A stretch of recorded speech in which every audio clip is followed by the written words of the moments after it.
قبر میں سوالات کی ناکامی کے بعد مردے پر کون سے عذاب مسلط کیے جائیں گے؟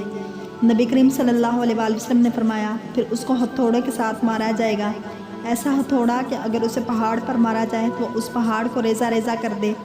پھر اسے زمین میں 70 ہاتھ نیچے تک دھنسایا جائے گا اور اس پر اس کی قبر اتنی تنگ کر دی جائے گی کہ اس کی دونوں طرف کی پسلیاں بھی آپس میں پیوست ہو جائیں گی، اور فرشتے کہیں گے کہ اس بندے نے جھوٹ بولا ہے، بس اس کے لیے آگ کا بچھونا لگاؤ اور جہنم کی طرف اس کا دروازہ کھول دو۔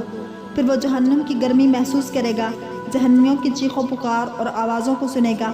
ایک بدصورت آدمی کی تشریف آوری۔ نبی کریم صلی اللہ علیہ وآلہ وسلم نے فرمایا کہ ایک انتہائی بد شکل، بدصورت، گندے لباس والا بدبودار آدمی اس کے پاس آئے گا۔ ایسا بدصورت ہوگا کہ آنکھ اس کی طرف دیکھ نہیں سکے گی، اور ایسا بدبودار ہوگا کہ اس کی بدبو سونگھی نہیں جائے گی۔ وہ کہے گا کہ تجھے ہر اس چیز کی بشارت ہو جو تجھے بری لگتی ہے، یعنی اس وقت جو تکلیف اور عذاب دیکھ رہا ہے، اس سے بھی بڑی تکلیف اور برا عذاب تیرے پاس آنے والا ہے۔ تجھے قبر میں ہتھوڑا لگا ہے لیکن یہ کچھ بھی نہیں ہے، تجھے قبر میں دبایا گیا ہے کہ تیری پسلیاں ایک دوسرے سے مل گئی ہیں، لیکن یہ کچھ بھی نہیں ہے۔ تو نے جہنم دیکھ لی ہے، اس کی گرمی بھی محسوس کر لی ہے، اس کی بدبو بھی تجھ تک پہنچ چکی ہے، لیکن یہ سب کچھ بھی نہیں ہے۔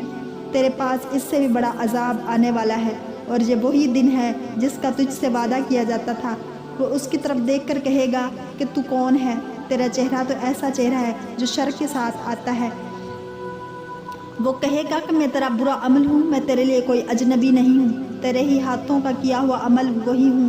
زنا جو تو کیا کرتا تھا، وہ شراب جو تو پیا کرتا تھا، وہی جو تو باطل طریقے سے لوگوں کے مال کھایا کرتا تھا، وہی جو تو کمزوروں پر ظلم کیا کرتا تھا، وہی جو تو اپنے والدین کی نافرمانی کیا کرتا تھا، وہی جو تو نماز کے وقت سویا رہتا تھا، وہی جو تو لوگوں کو قتل کیا کرتا تھا، وہی جو تو شریعت کے خلاف حکم دیا کرتا تھا، وہی جو تو امر بالمعروف اور نہی عن المنکر سے خاموش رہا کرتا تھا، وہی تیری غیبت، وہی تیری چغلی، اور میں تیرا وہی خبیث عمل ہوں۔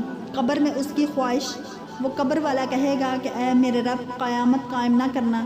یہ بات اس وجہ سے کہے گا کہ وہ جہنم میں اپنا عذاب دیکھ چکا ہوگا۔ یہ مکمل واقعہ مسند احمد اور سند ابن داؤد میں موجود ہے۔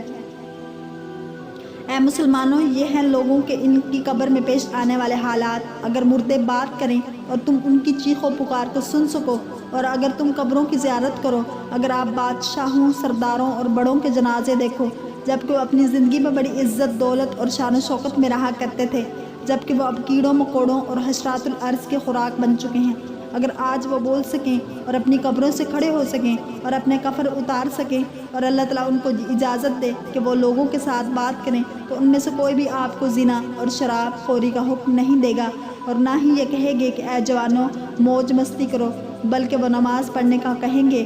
وہ کہیں گے کہ دنیا سے فائدہ اٹھاؤ لیکن اللہ کی ملاقات کو مت بھولو۔ ہم اللہ تعالیٰ سے دعا کرتے ہیں کہ اللہ تعالیٰ ہمارے اور ہمارے والدین کی اور تمام مسلمانوں کی آخرت اور قبر بہتر فرمائے۔ اگر آپ کو یہ ویڈیو پسند آئی ہے تو لائک، شیئر اور سبسکرائب